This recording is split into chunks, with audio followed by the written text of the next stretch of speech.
Assalamualaikum warahmatullahi wabarakatuh.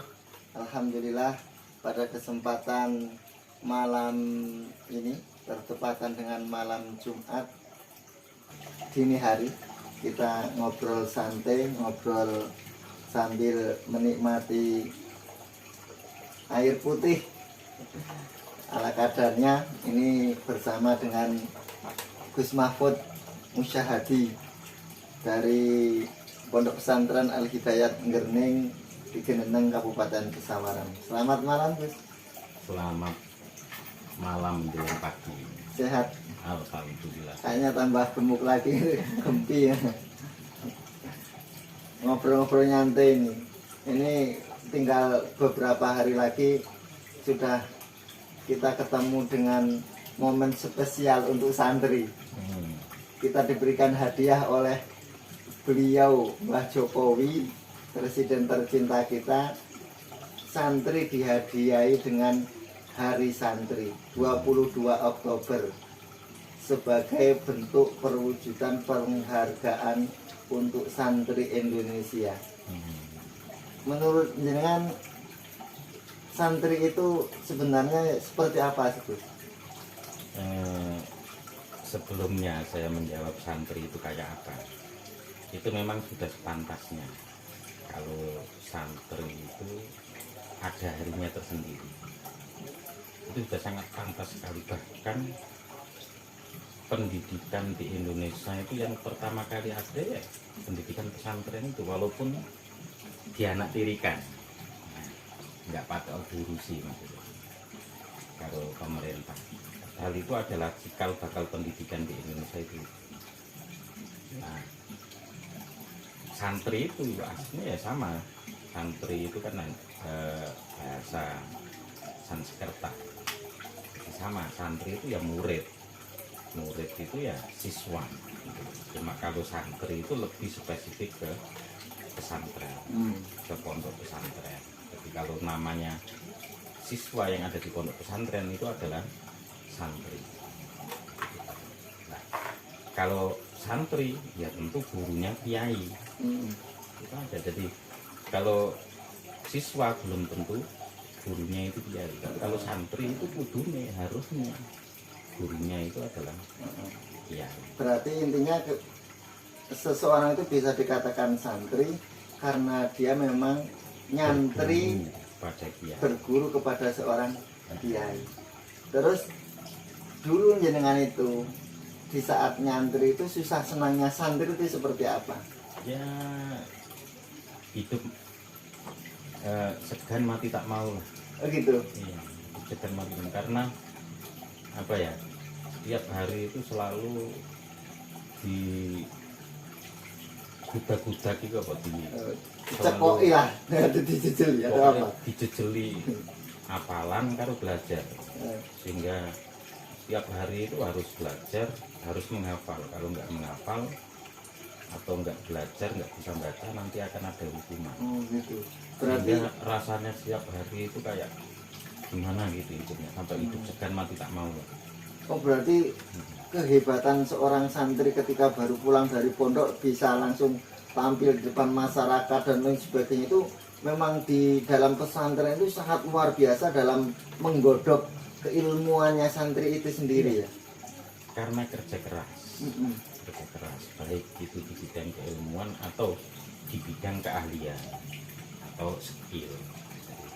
Saya dulu ketika pesantren itu ya tidak hanya belajar tentang keilmuan, tapi juga belajar nukang. Jadi kalau dulu saya itu ikut di bangunan, saya itu spesialis untuk buat kerangka ini besi. Ada 3 tahun saya itu ada di bangunan. Jadi merasakan lah. Santri itu multi talenta. Ya bisa dikatakan seperti itu, tapi tidak semua. Artinya gitu. Nah, harusnya santri itu seperti itu.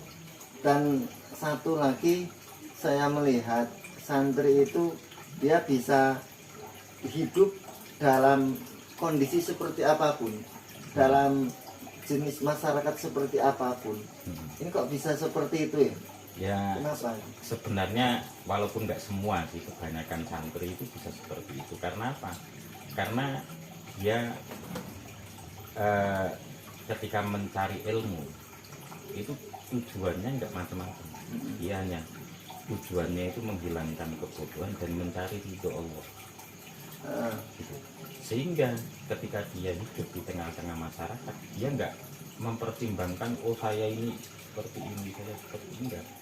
Karena yang dipandang hanya ridhonya Allah. Kerja apa saja diterima karena itu perintah Allah, perintah Nabi-Nya. Terus dulu jenengan saat menjadi santri rasanya seperti itu. Terus sekarang jenengan ini menjadi kiai. Bagaimana rasanya menjadi kiai itu? Ternyata lebih berat dibanding Lebih berat gimana ini? Ya lebih berat tanggung jawab, karena ketika santri itu nakal-nakalnya atau kesungguhannya itu dia tanggung jawab dengan dirinya sendiri saja, atau paling enggak ya sama orang tuanya lah, karena orang tua itu sudah ngasih sangu, ngasih bekal.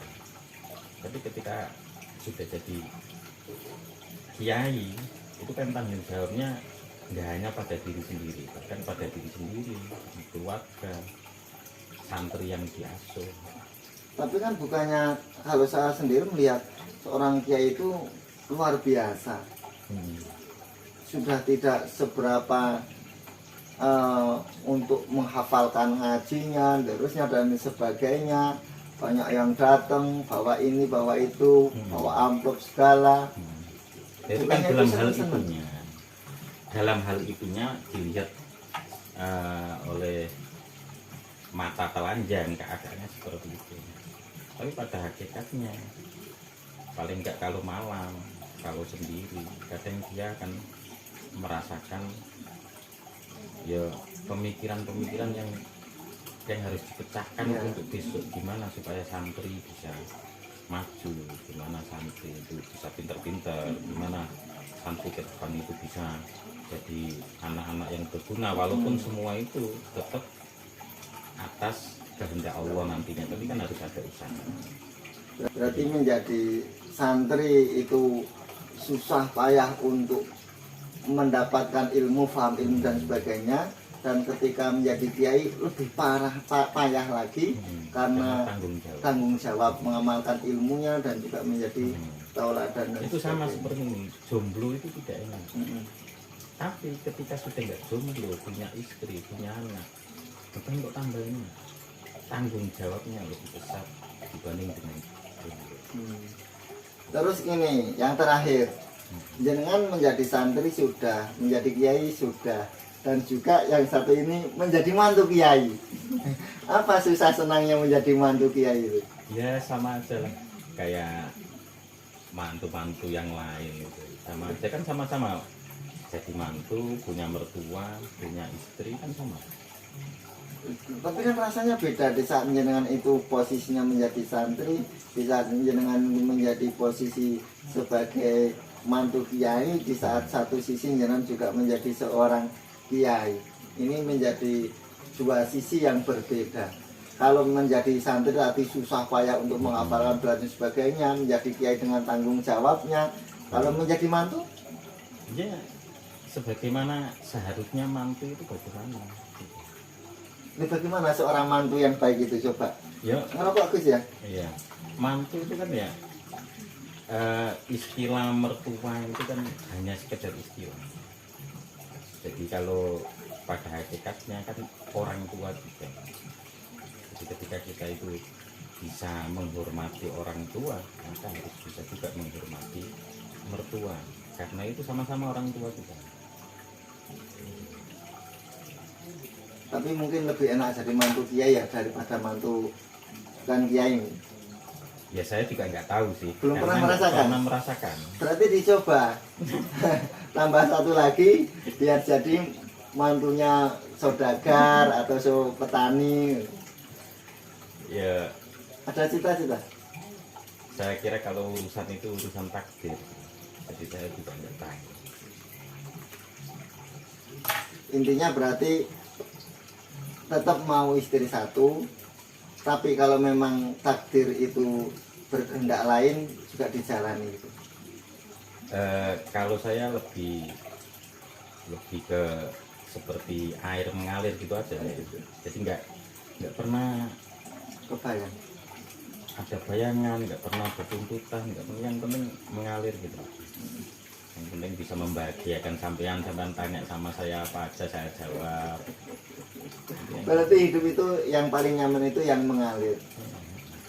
Tapi tetap dalam sesuatu hal yang baik itu tetap harus diusahakan semaksimal mungkin.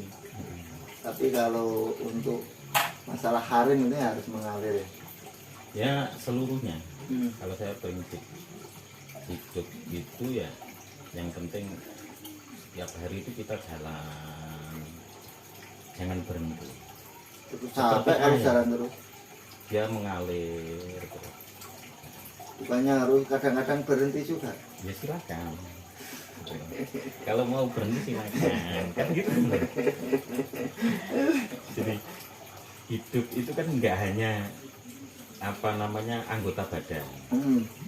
Ya, hidup itu jiwa, ada hati, ada nafsu, ada jasmani.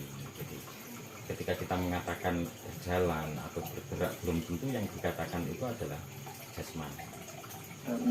Alhamdulillah terakhir Gus, dari perjalanan jenengan dulu menjadi santri dengan susah payah seperti itu, kemudian menjadi mantu kiai dan sekarang menjadi kiai, itu sangat luar biasa. Pesan terakhir untuk para santri agar ya minimal bisa jadi seperti jenengan minimal ini apa itu khusus untuk hari santri 22 Oktober tahun 2022 ini mempermartabatkan manusia. Ya santri itu yang penting tahu tugasnya santri itu. Kalau dia memenuhi semua tugas sebagai santri, insya Allah ya akan dapat berkah dan doa pengasuh santri. Jadi kalau kita menjadi santri tapi tidak menempatkan diri sebagai santri, ya bagaimana berhasil? Karena gini, prinsip ilmu itu kan air.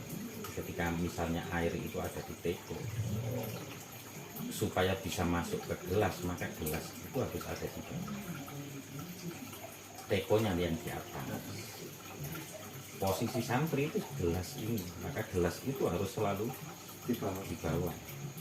Ketika gelas sudah kepingin ke atas, maka dia nggak akan dapat apa-apa saat teko ini dihidupkan. Artinya apa? Ya, kita harus selalu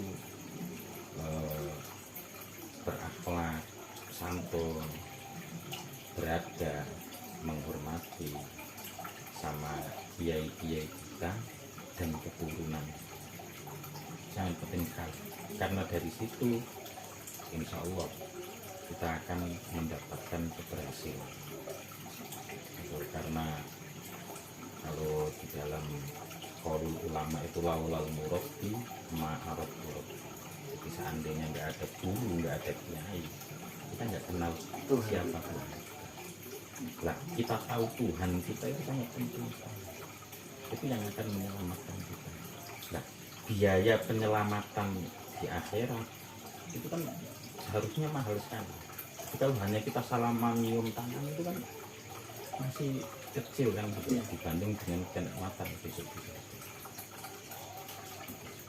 Terima kasih Gus.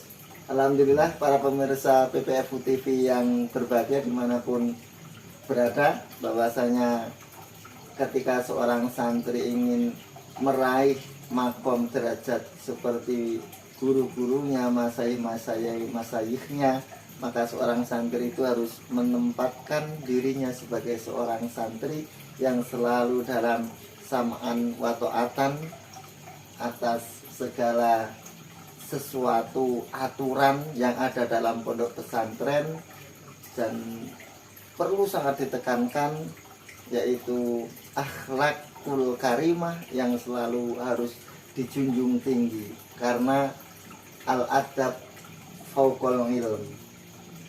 adab, tata krama itu adalah di atas ilmu. Semoga bermanfaat. Assalamualaikum warahmatullahi wabarakatuh. Waalaikumsalam warahmatullahi wabarakatuh. Jangan lupa sama PPF TV. dan juga jangan lupa subscribe channel beliau di TV Kuno.